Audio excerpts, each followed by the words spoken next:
Bonjour mesdames et messieurs et bienvenue dans ce flash d'information.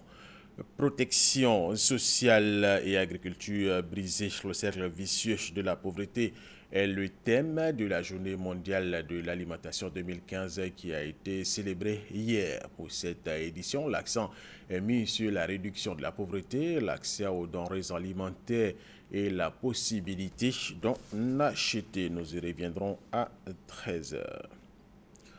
Le porte-parole de la CEI, la Commission électorale indépendante, invite les Ivoiriens inscrits sur la liste électorale à prendre toutes les dispositions pour le retrait de leur carte d'électeur. Le dernier délai de retrait de ces cartes est fixé ce samedi.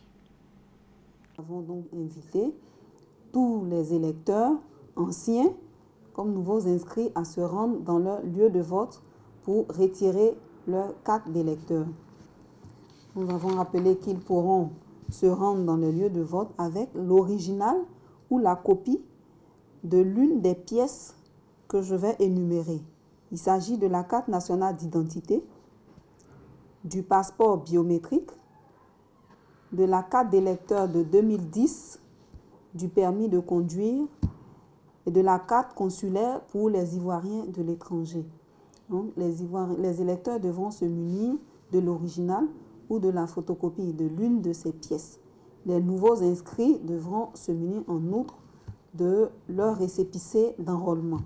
Nous demandons donc aux électeurs de se rendre dans leur lieu de vote pour retirer leur carte d'électeur, d'autant plus que la carte d'électeur de 2010 n'est plus valable et qu'elle ne servira pas à voter le 25 octobre 2015.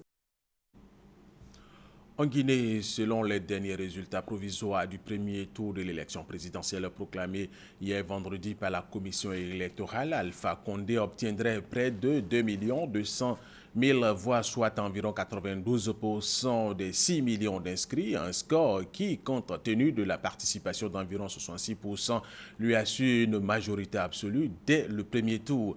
Et dans la nuit de vendredi à ce samedi, seul restait à annoncer les résultats de Ratoma, la commune la plus peuplée de Conakry où se trouvent les banlieues favorables à l'opposition.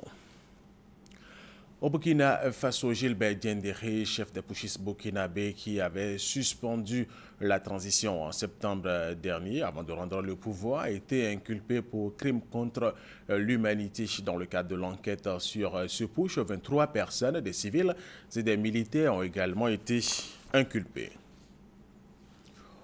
En Centrafrique, les élections n'auront définitivement pas lieu le 18 octobre comme cela était initialement prévu.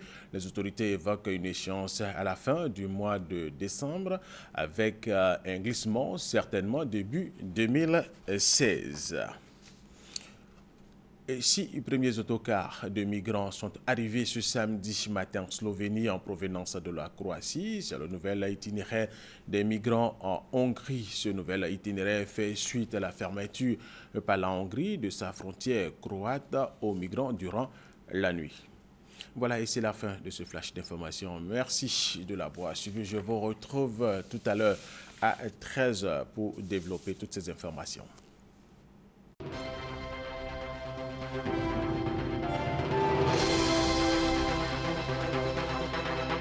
Thank you.